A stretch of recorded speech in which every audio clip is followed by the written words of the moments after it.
I'm Mark. And I'm Terry. And we're Escaping the Empty Nest.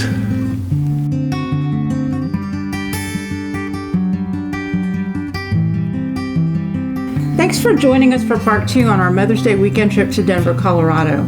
If you haven't seen part 1, our day trip to Colorado Springs from Denver, we'll link to that video below, or you can see it in our Denver, Colorado playlist. Like we mentioned in our other video, none of the attractions we wanted to see were all that close to the motel we were staying at.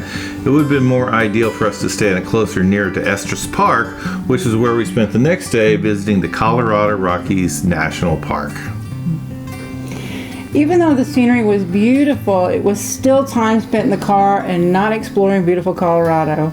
Since our day started later, by the time we arrived at the park, there was a 30-minute wait to get in. And that was in the off-season. I can't even imagine what it was like in the busy season. Yeah. So after driving for an hour and a half to get there, 30 minutes in the line to get in, and paying our $25 per vehicle admission fee, we were all set to drive around the Great Rocky Mountain National Park. According to the sign at the park, we knew going in that there was going to be what's called the Mini Parks Curve Overlook was going to be closed. The road was closed there. It's only 7 miles in. It's like, okay, so we drove 7 miles thinking, is it really true that, they're going to let you go in 7 miles and turn you back around? And yep, that was the case. So we made it to where it was. It was a nice overlook. We took some nice pictures, but then we basically just had to turn around and come right back. So at the start of that 7-mile drive, we had driven from a beautiful spring day into a winter wonderland in just that 7 miles. We stopped and took the pictures, as he said, and then we turned around and drove into Hidden Valley, a parking area with a rest area and picnic tables that you could hike to. We decided to travel a short distance over a creek, up some snowdrifts, and watch some folks sled down the hill. We were disappointed that we didn't get very far into the park. So we started back around. We found another thing on the map called Glacier Basin Campground. We thought, okay, we'll take a right on that on the way out and at least maybe see some more scenery. Glacier Basin sounds good. But when we got there, we turned on it and there was a fire truck and a police car blocking the path.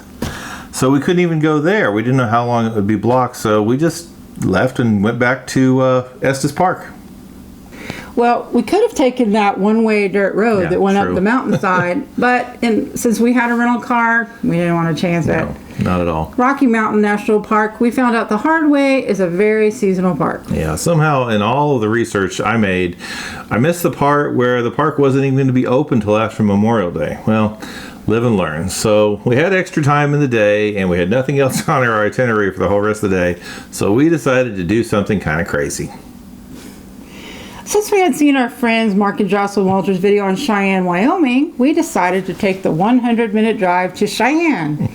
We stopped for lunch in Loveland, Colorado at a place called Runza, and you will see our experience there on our next video.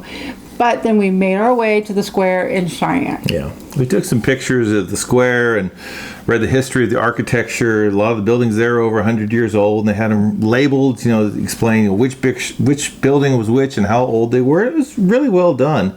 So we walked around, did some window shopping, and just, said, hey, we're in Wyoming. We'd never been to Wyoming before. And then we realized, hey, we're only 60 minutes away from Nebraska. And we had never been in Nebraska either. So guess what? We jumped in the car and we drove to Nebraska.